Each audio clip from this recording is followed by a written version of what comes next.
Hey,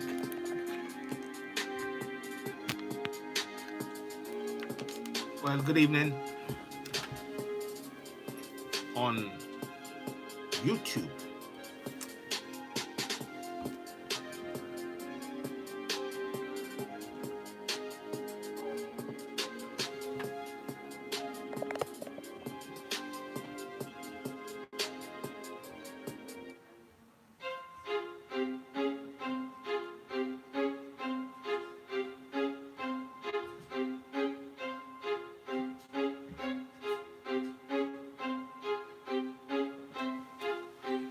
Hey, Shalom, how are you doing over there?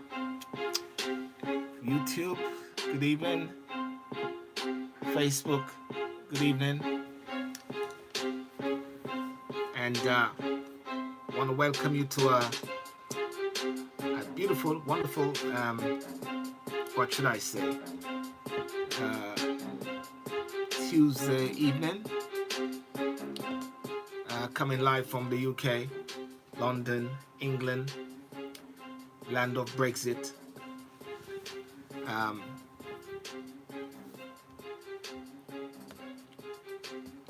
Let me just get a couple things here sorted. Tag.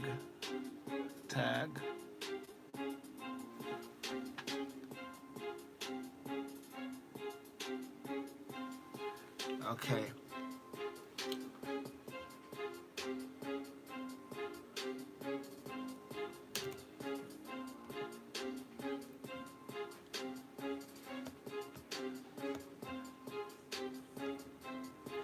Okay, well, good evening, ladies and gentlemen. How are you? And want to wish you a wonderful evening.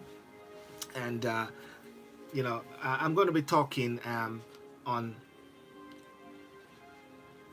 going to be talking on what should I say? This topic on narratives. Speaking on narratives, but I'm highlighting two topics really. One on the BBC Failed Panorama program, which came out yesterday. And I'm also going to be touching base on Mr. Geoffrey Owens. Geoffrey Owens, I don't know if you remember this guy from the Cosby, you know, Dr. I think it was Alvin. Alvin, his name is. And there's so many different topics, actually. I could have touched on Ariana Grande, Aretha Franklin, funeral, could touch on Kaepernick and the whole issue regarding the Nike issue and people burning things. There's so many different things that one could talk about, and it'd be great to know what persons' views are on certain things. But please, I would appreciate if you actually share this video, and those on YouTube as well. You can catch me on YouTube because I'm doing a live streaming on YouTube at present. Always trying to test all different things. Not on Facebook. Not on Instagram today, but on YouTube channel, right? Now, as you know, well, today I must say that not far from me, about what should I say, about 5 minutes from myself today, 5 minutes away, yes, there was a stabbing. There was a stabbing incident um, in an off-license next door barber. That's in Catford here. I don't know what happened, and I don't know if what has been the what came out of it. I don't know if the persons have died. I don't know if there's any fatality or so. But there were actually a stabbing incident, um, and there are pictures going around showing the air ambulance as well, which was out there on a playground. A playground that my son will go at, and where the local schools would actually go to, if anything. So that actually happened today. But starting of September, there were four, if I'm not mistaken, four stabbing incident as well in London. Much older persons. There's a couple in the 50s or whatever like that. Um, so it's becoming an epidemic. It's becoming an epidemic. And as you know from the solution oriented summit, which I did of recent days, it is actually shedding levels of solution on this particular matter than jumping on the narratives of the different media houses which are actually seeking to just really what should I say, really just seeking to somehow spread the narrative and just really sensationalize um, news.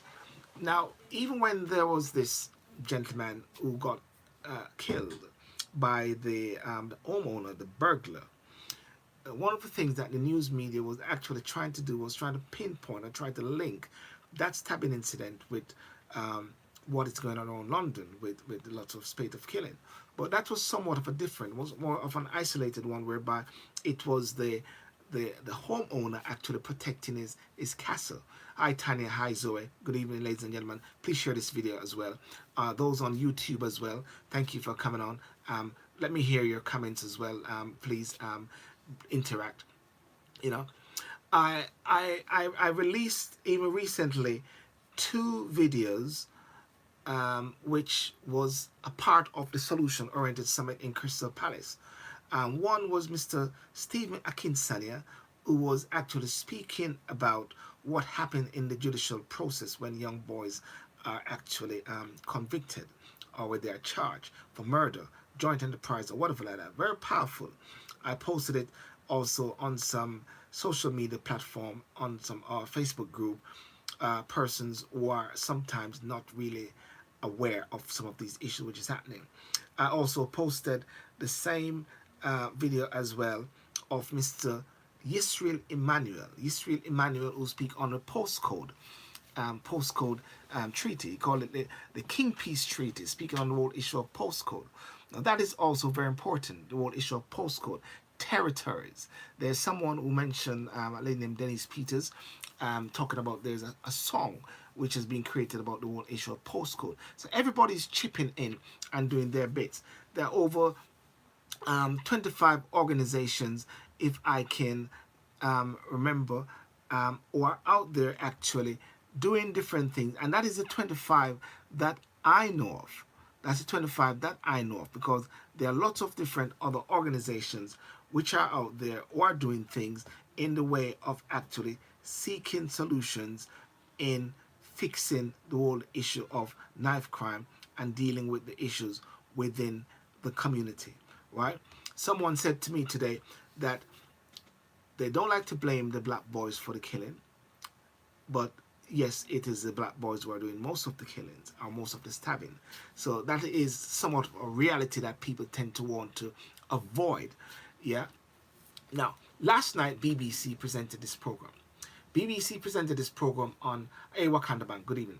BBC presented this program on knife crime on this particular young man who was stabbed and killed recent days. And it was interesting because in any killing of a person, in any death of a person, they have a life, they have a story, and there is something, there's a dream or something which actually died in the whole process, something that happened. The young gentleman was caught up in drill music, and as a result of that, the mother actually sent him to Jamaica to get him away from some of the thing. When one of the youth workers said to her that actually, this is what is happening. If he doesn't go away, it could get worse. Yes, he went to Jamaica, and as a result of going to Jamaica, he actually was there. And I must say, upon some of the videos which I saw from Jamaica, he was still actually doing those sort of music and with that same sort of mentality. Anyway, he came back to the UK, and within a couple of months, he was killed. On the same show, they also spoke about some of the other youths or some of the other persons who were also involved in drill music, and they were talking about one of the leaders of the group. Now I recall that incident where that other guy killed, but I didn't link it together to realize that he was also the leader of the drill group. So that young man got killed, went to Jamaica, and he came back. And the mother, if you recall, was actually rubbing his blood out of the ground and said, let this be the last one. And his leader of his drill group got killed a little bit after that on the same place. And also they said there were 4 other young men who were stabbed and killed. Now, I understand the BBC wanting to get this information out and wanting to show these things. But what I believe that they fundamentally missed, and this is why I start to understand now why a lot of the young men who are out there, young men or women who are out there, or parents who are out there, who are doing work in looking at solutions for knife and gun crime, tend to treat the media with very skepticism. They're very skeptical of the media and the agenda. And what I saw clearly pointed to it, that I actually posted this thing whereby I said, BBC, the media, missed out on an opportunity on the Panorama program. And I wrote and I said, upon a review of the Panorama program tonight on BBC on knife and gun crime, I clearly understand why many of the key workers and organizations are skeptical of the media, as they represent no solution or highlights the solution which exists and are out there. Note what I said. They present no solution or highlight the solution which exists and which are out there. They are out there, these level of solutions which are out there. Good evening, Clive. The BBC simply made a program which told us nothing new. It just fed into the narrative, no solutions, a hopeless attempt.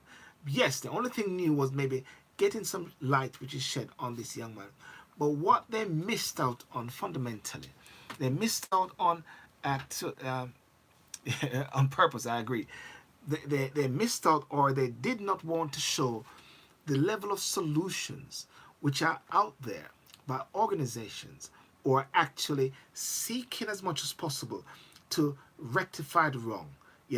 You've got the Manhood Academy. Actually, I'm going to get one of them as my guest on my show this weekend on the SYLBOURNE Show on the Red Chair. One of the Andrix is going to come on. I've had there's persons like the King Peace Treaty, Yisrael Emmanuel.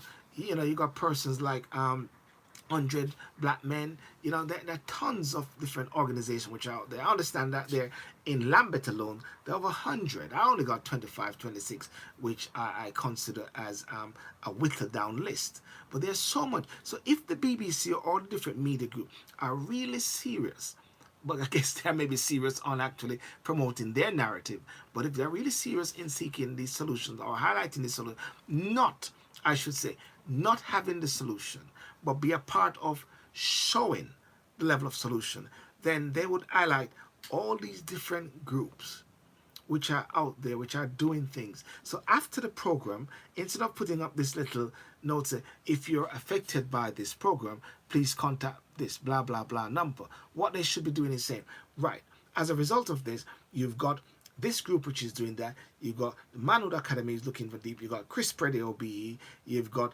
100 Black Men with Paul Lawrence and all those things. You got Dina Carr. You got Manhood Academy. You got all of these groups which are out there, which are doing fundamental things, fantastic work out there. Groups which are dealing with expulsion.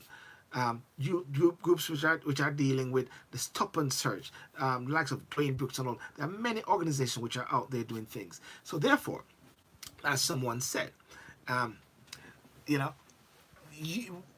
we cannot, and this is what I say, we cannot then wait for the BBC or the mainstream media to actually sort out our business. You know, it is incumbent upon us to do it.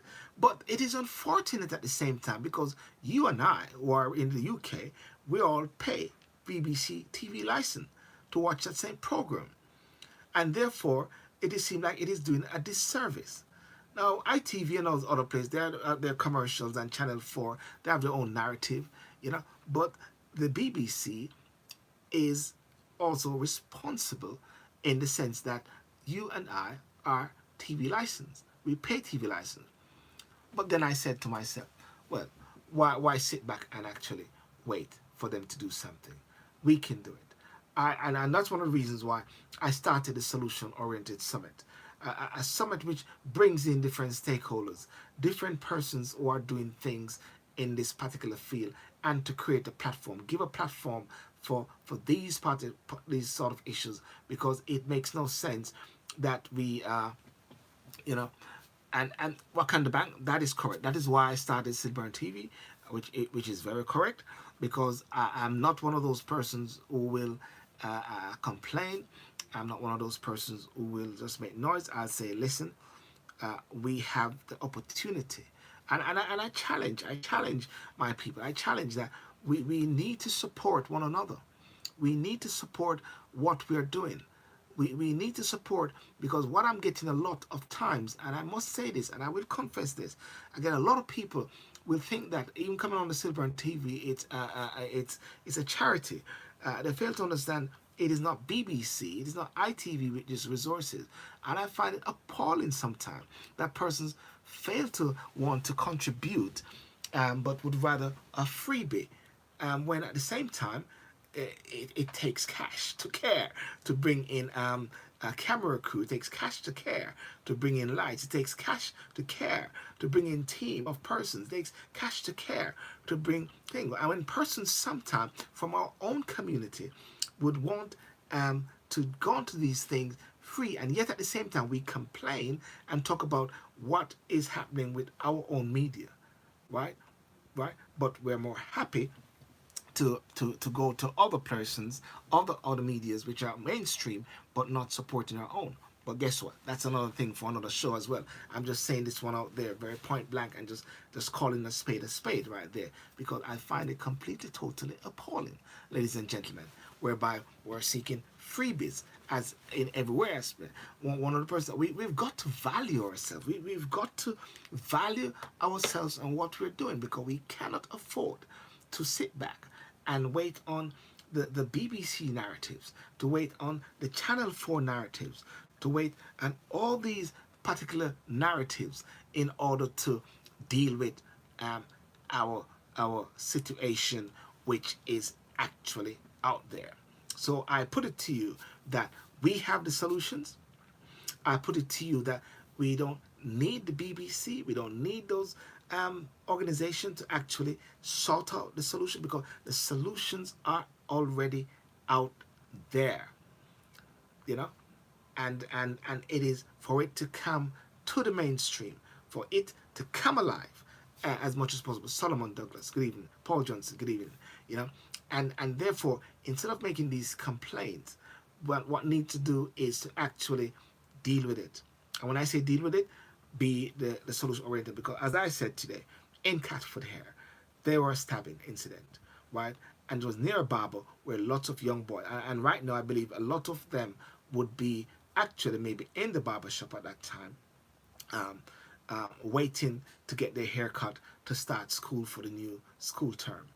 Unfortunately, that is what would be the case. That is what would be happening. So therefore, and I know some persons even said to me even today that they're going to move out of the area. They're going to move out of London, go into some sticks, some country place like Staffordshire, Worcestershire, some bushes or something like that, to protect their children, which is so really unfortunate, because but it's a reality. You cannot fight someone who actually want to protect their family, who want to protect their children. That is a hallmark of what a man is. A man is, his job is to protect his family, and he do whatever it is within his power to protect his family. And therefore, it is incumbent upon each one of us to own the problem, own the issue, and actually to be a part of a solution to the knife and gun crime. I saw Chuka Uma today, what was it? It was a situation whereby he said, "Stop and search demeans young black people," right? Stop and search demeans young black people, and I've read through a lot of the comments on that particular page on the Standard, and one of the things which comes up a lot: if you have got nothing to hide, then what is the problem? That's one of the things that come. If you got nothing to hide, so what is the problem, right? It is better to have an uncomfortable moment of being stop and search than to be found on the street dead, killed, right? And I wouldn't say that I'm in two minds about stop and search, but I'm actually, I believe in stop and search that it would do well, but it needs to be done responsible, because a lot of these boys are out there with knives. As someone say, they say, don't blame the black boys, but it's the same black boys who are actually killing. The narrative, as I've had guests before, many guests who are saying, the reality is, Sylbourne, is that most of the killing in London are by the black boys. And it's a multifaceted problem. So it's not just the parents. It is not just the government not actually giving funds. It is not just about the mayor. It's not just about the police. It's not about the health service only, but it is everyone actually playing that fundamental part in the process in addressing this particular wrong, you know? What kind of bank said black people might enjoy talking about the problem rather than enjoy the pain of going on a quest for solutions. And yes, you're right. You'll find threads of discussion, threads of racism, threads of unfairness, threads of injustice. But at the same time, you have a simple fact which exists more than likely weekly. Another black boy had been stabbed and killed. Another black boy had been taken to the hospital with a trauma. You know, another black boy. You know, on YouTube is saying we're always stereotyped and branded to the world and other nations as nuisance, and that's a mental label of the Afro diaspora. We have to be proactive and protect or imagine and imagine. You know, Cherry Johnson, who has been on this program a couple of times, and her show is going to come out talking about the county lines and social media. It's powerful. We're going back to school now. It's a back to school season now. Children are going to be out there. They're going to be preyed upon. One of the things in that program last night, it spoke about the gangsters or the leaders. They always look for the vulnerable children, the vulnerable boys, girls who are without father figures, right? And they prey on them as much as possible. So yes, calling on the fathers. Aretha Franklin, there's a preacher who said one of the great injustices also to the black community is a lack of fathers. And he said mothers are not able to actually bring up their children, boys, in a way.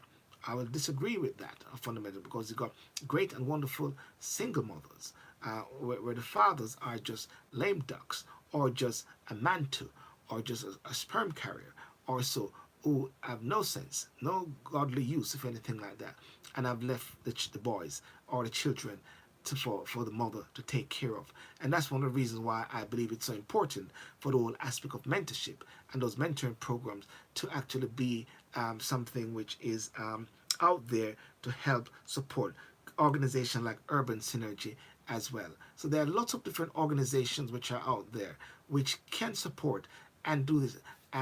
But it is so important that we take responsibility. Parents take responsibility. You know, some uncomfortable things will have to happen in order to rectify the wrong. Uncomfortable decisions, uncomfortable stop and search, right? Uncomfortable so-called injustice for the sake of having lives being saved. You know. So the whole thing regarding the article with Chuka Oma, where he said stop and search demeaned young black people as Sajid Javid plans to boost powers. Many people want powers to be boosted, right? Labour MP Chuck Ummah has hit out at plans to boost police powers to stop and search individuals claiming it demeans and humiliate young black people. The MP for Streatham has responded to new plans by Home Secretary Sajid Javid, which are set to give officers further power to stop and search those suspected of carrying acid. Now you have a situation with acid. I mean, we were struggling with knife, we were struggling with gun, but now acid, right? In court now, I must say, going to court in the days, anybody come in with a liquid, just like in the airport, but now what they got to do is drink it. So if you come into court with acid and you're like in a bottle of water, you gotta drink it. So you're gonna dead right there if anything like that. Because right now everybody's not taking any chances. You got person. I remember one hearing I went to when there was a dreadlocks guy, and he threw a bottle at the judge, and from that they stopped having these glasses in courtroom anymore. It's more plastic, because I think it was at the Royal Court of Justice, RCJ, on a case some many years ago, and it was a dreadlocks Jamaican guy, you know. The Home Secretary wants officers to have more powers when stopping and searching, and is planning a significant extension to what police will be able to do. Are we in support of the police? You know, does it? Dion Green says, does the society allow parents to grow up their children to respect them and ultimately transfer that respect and responsibility later in life? That's an issue to explore. And what many people are asking for, Dion, in that particular area is that give us back the right to discipline our children, right? I believe what people are talking about is beating their children, if anything like that, you know. But you don't have to beat your child to discipline your child. One just have got to be firm. But one of the whole aspect in social services and one area which I work in is that sometimes children will make a report, and that report is based on the fact that they're upset by the discipline that they have. And then social service will be all over the parents, which is unfortunate. And it's reality, because they want to make sure that the child is actually protected. Because you do have very vicious and very demeaning and very evil parents. Trust me, I've read many case papers where that actually is the case. Yeah. Which society are you talking about? White society? What kind of bank? Is that addressed to me, or is it to Dion Green? Does the society allow parents to grow up their children? That's a good question to Dion Green. Dion, if you can answer, what kind of bank when you say which society you're talking about? So what Sajid is saying, this would make a change. Messina, good afternoon. This would make a change to the powers police currently have, where officers can only search someone when they're acting upon evidence. Mr. Javid's latest challenge to Theresa May legacy as Home Secretary is also pushing for police to be able to stop and search people carrying laser pointers or drones, expanding police power even further than Mistress May never did. Mistress May made her curves on stop and search a centerpiece of her time as Home Secretary, after discovering that young black men were 7 times more likely than white men to be stopped by police, the Times reported. I repeat, Mistress May made her curbs on stop and search a centerpiece of her time as Home Secretary after discovering that young black men were 7 times more likely than white men to be stopped by police, the Times reported. Right? Labour MP for Streatham criticized stop and search, arguing that it demeans young black people. I put it to you, is it better for a demeaning of a young person or for the saving of the life of that young person? Would a parent object for their son to be stop and search, which could protect them, whereby the child could be involved with some scrupulous young guys and actually take the knife out of the kitchen to go to school for protection? That's one of the things which has been told about, that they're doing it for protection, because instead of actually standing there as a victim and based on the circles that they're in, they're doing it for protection. But at the same time, 2 knives in a fight will create possibly 2 death. So the question is, if you're a mother, if you're a father, would you want your son to be searched, not knowing that he may have actually took a knife out of the kitchen that day, or actually have a knife on his person? Would you rather him to be searched, or you rather him not to be searched. That searching could actually save his life, right? That's a question that person needs to answer, you know. So Chuck Umas said, I represent one of the, in response, Lambert, which I represent, as one of the highest rates of stop and search in the country. Stop and search has its place, but too often it is used in a way that demeans and humiliates young black people in particular, right? The golden rule that you do not do to others what you would not want to do to yourself. That is correct. But you don't want to get stabbed and to be killed. Because if you get stabbed and killed, you won't be able to do it to anybody else. Not that is an eye for an eye. Stop and search, be intelligence-led. But anyhow, I throw that one out. Stop and search. Are you an advocate of stop and search? Are you opposed stop and search? And what is your views on that? Should Sajid Javid, the Home Secretary, have more powers? Do you think stop and search would save a life? Would you like a life to be saved? Would you like your child going to school to be stop and search? Because that may happen if he's in a group. You know, children are children. They're in group. And you always sometimes have one or two characters within that group which is not good guys. Would you like them to be stop and search? That's a question, right? Would you like that stop and search because it may save his life, save other person's life, or you're saying it's going to be injustice? It's racist. Because guess what? The more we're having these killing of our young black boys out there, it gets close to home sometimes. As I said, there was a stabbing not far from where I live today, very close, right? And it was next to a barber shop, right, where many young children go to do their hair, right? It could be a fight which emanated from the barber shop into the off license. I don't know. But then my son could have been there, if anything. Other mothers, children would be there because they're preparing for school at this time, getting their haircut. And normally it's a very busy time. So Dion Green said, going to school and you see how disrespectful children are, and from my point of view, the teachers are helpless. But where did that indiscipline begin? Good question, Dion. Where did that indiscipline begin with the children? Where did it begin? Is it from the home?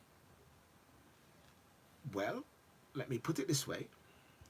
If your child is from you and your child is from your home, and therefore you got children who are disciplined and some who are indisciplined, therefore the home would be deemed as the base.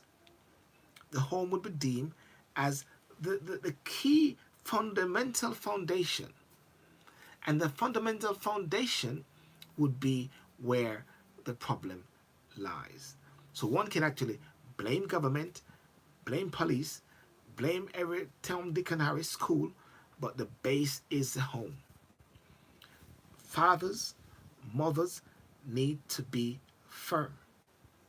Shut down the Xbox at a certain time. Shut down different videos at a certain time. Shut down, get them to read books and to be disciplined. Growing up in Jamaica, when it come on to 6 o'clock, I had no question about what I should be doing at that point. I had to sit my behind and watch the 6 o'clock news back home. Had to. No question about it. No rights, no point to be made. I had to. Right? You had to be in the yard. And this is not about beating. This is about firm hand.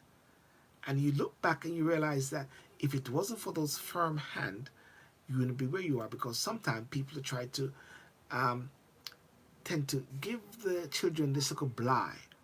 And by giving them that little bly, then that little bly and that little inch becomes a mile and become worse. So, ladies and gentlemen, all I put it to you is that we've got to own the problem and be a part of the solution when it comes to knife crime. as well. Now, the other bit which I wanted to talk about very quickly before I go is Geoffrey Owens. Everybody know Alvin or Elvin or whatever his name from the great The Cosby Show. Now, many people have maybe written off The Cosby Show as a show which they don't want to be associated with, you know, because of the antics of Bill Cosby. But many persons at the same time strongly don't want to lose a part of their history, you know. I grew up on the Bill Cosby Show, and as a result of that, I'm not going to give up on the Bill Cosby Show. I'm not going to give up on the Jeffersons. I'm not going to give up on Good Times because of the failure or the lack of you know, the failings of the human being.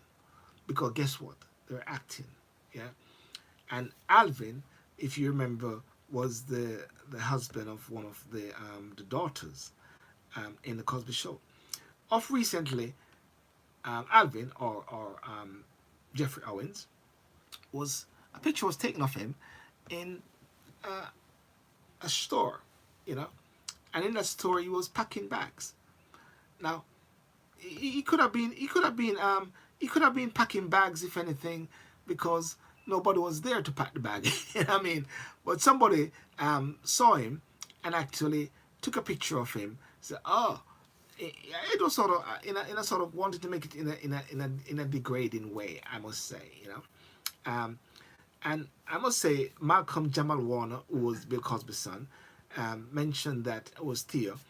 He said, "Just when most of us get sick and tired of social media and how breaking it can be, something heartwarming like this happens. I can't express to how full my heart is seeing how social media has rallied behind and support Geoffrey Owens. Geoffrey's a good dude. It's actually a distinguished quality of his. So it's no wonder that he's willing to do whatever he needs to legally take care of his family. What people don't know about Geoffrey is that not only did he graduate cum laude from Yale, but he's an accomplished theatre actor pre and post Cosby. His intimate knowledge of Shakespeare as an actor and directors put many of us to shame, and in a way we should thank Fox News and the miserable Fs for their attempt to job shame him. With the love and support he's getting from everybody, he's about to get more work. Trader Joe is not a career change, you dumb, etc. It's a placeholder gig that allows flexibility to go on audition and then to take time off to go to work and booking set options. An actor's life is a series of ups and downs. As my mama used to tell me when I was a teenager, if you're in this business long enough, you'll have dry spells. Watch this be the kickstart of this dry spell needed. Salute and mad respect to brother. You know what? I believe sometimes that things happen for a reason. Things happen for a purpose, you know? And I believe somehow by this picture being taken has actually been a blessing in disguise, right? Because he's now on the front line. Yes, some people may have sympathy for him. Yes, some may say, let's support him. And Lisa Scarlett sent me a message today from Tyler Perry, where Tyler Perry said, "Geoffrey Owens, I'm about to start shootings. Owens #1 drama next week. Come join us. I have so much respect for people who hustle between gigs. The measure of a true artist." Right? Hustle between gigs. Right? Many of us have situations in our life whereby we work a 9 to 5. We are trying to get that difference by doing this extra job, wanting to have an honest life, wanting to protect our children, wanting to provide for our family. I recall when I first came to this country, working at Pizza Express, waiting on table, Cafe Rouge, waiting on table, you know, serving, you know, and I loved it because I love people, and because I know that it was a process. I met some good lawyers at that time on the South Bank at that Pizza Express. One of my good lawyer friend, who I eventually instructed, is now a judge, you know, and many I've met Delroy Green, you know, the guy there who was Romeo Must Die, you know. I met Anton Deck. I met the what's her name from Scandal, her father, when he came in there, you know. I met so many different persons within the restaurant business because it actually opens up your mindset, and one cannot afford to be ashamed of when you've gone on hard time, because the people have a survival instinct, a survival mentality. And therefore, I'm so very excited by what is happening with Geoffrey Owens. And that's why I put a post up there. He's my hero. That's all I have to say. He's my hero, you know. And you know, that's all I really want to say. You know, he's my hero, and great guy, and great story, and we need more of that. We need more fathers, like Shelley Williams. We need more fathers who are willing to be out there and to actually move away from pride. You know, you have people sometimes who are driving expensive cars and everything like that, and suffering. People are in living above their means, and as a result of that, they are not able to sort of provide for their family, because they're trying to what should I say, keep up with the Jones, and keeping up with the Jones just make you drown as a result of that. So kudos to Geoffrey Owens. Kudos to yourself. Kudos for what you're doing. Kudos for looking after your family. And don't worry about those persons who are trying to put you down. As a matter of fact, it is a blessing in disguise, because now you're exposed as an honest and a great guy, and jobs will be coming to you. And I bless you in Jesus' name, Geoffrey Owens. And I always like you, actually, and that's why I said, with the Cosby Show and these shows, we've got to give kudos. We cannot push away our history because of some deeds by one of these persons. They are part of our history. These shows, the Cosby Show, Good Times, what should I say, the Jeffersons, and all these sort of programs there. They're out there for a reason as well. The narratives, ladies and gentlemen, would try to hush. The narratives would want to take it on another level. But we've got to change the narrative. And that's one of the things that I like to do. Change the narrative as much as possible. Change the game, Don't accept the narrative which is out there. Change the game. So therefore, one has got to speak it into existence, what you want to see. All right? What you want to see. So ladies and gentlemen, I want to thank you so much for coming on. Watch it on the replay. And remember, oh, by the way, I realized that my YouTube, I've been putting videos on my YouTube channel after some of these Facebook Live, and it was 1,400, I believe, just recently. And I look on it today, it was 1,503. So people are subscribing to the YouTube channel.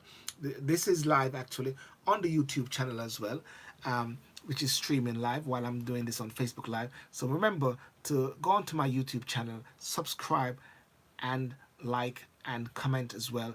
The jerk rice phenomena, which I did coming from court, that also has done well. It has nearly 4,500 views. Don't know. I just put that video up there. It wasn't a big thing, but actually people like it. Sometimes you got to look and see what is happening really. This weekend I'll be filming the new season for the SYLBOURNE Show on the red chair, which is awesome, which is phenomenal, which is great, which is exciting. It's a dream, it's a passion. As you can see on my page, you see the red chair. That's crucial, it's important, and not anyone can actually sit on the red chair, ladies and gentlemen. I must confess, not anyone can sit on the red chair, but it is there. It is there as a platform to empower. I call it a display of our splendor, of our people, right? And that our people, I must confess, and I must say this, people, if you cut my hand, if you cut it, you'll see it bleeds red, right? It is red. People are people, right? So I'm an activist. I'm a strong, firm supporter of my people, black people. But at the same time, I'm more of a bigger supporter of people, generally, right? So therefore, I'm not just completely shut off from people of this world, but I'm actually love people as a whole, and it's very important. So like and subscribe to the videos on Facebook. Like and subscribe to my YouTube channel, SYLBOURNE TV. Like and subscribe to I'm on LinkedIn as well. Like and subscribe on I think I got Snapchat as well. Sherry Johnson has been, to learn about Snapchat. I'm learning about Snapchat because it's very important when you got children. Even though my children are not on Snapchat, but understand what it is, because somewhere along the line they're going to want to get onto Snapchat. So you best know, as Sherry Johnson said, know exactly what is happening, know these things, and change the narrative, change the game. Yeah. And of course, as I said, there's great opportunities to support the SYLBOURNE Show. I will be creating, I've been advised to create a PayPal account whereby people can actually support, because I say this to you and I say this again, you have to support our own for the work that we're doing, because the BBC, the ITV and those things, they'll fail us because they're pushing their narrative, and we know that. So therefore, instead of getting a 2-3 minute soundbite, why not come on the SYLBOURNE Show and get an awesome interview on the red chair? You know, nothing like this in the UK, which is what is happening. You got in the States, you got the Steve Harvey, you've got Oprah, but there's nothing like the SYLBOURNE Show, which is happening in the UK, with a black man sitting on a red chair and actually getting guests. And we're going to make it big and big and big and bigger. I kid you not. And why I say that? Because, and why I know that? Because I said it. Ladies and gentlemen, I want to thank you so much for joining me, and Nana, and everybody. Dion Green, thank you for your support. Those on YouTube channel, thank you for coming on the test with YouTube, and please share it, please subscribe as well. Tanya, Wesley, Shelley Williams, thank you so much for coming on. Wakanda Bank, of course, as usual. Dion Green, Moral Harrison, you and I have our differences, but we keep going on. Sharona Wallace. So thank you very much. I think that's a good time to go. 45 minutes. That's awesome. And we will talk some other time.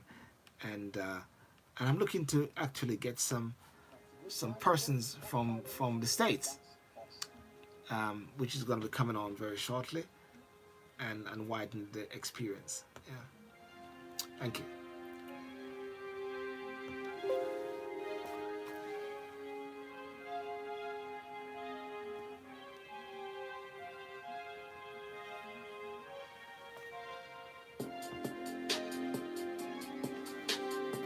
Oh, wow. That's wow. Wow. Thank you very much. Night.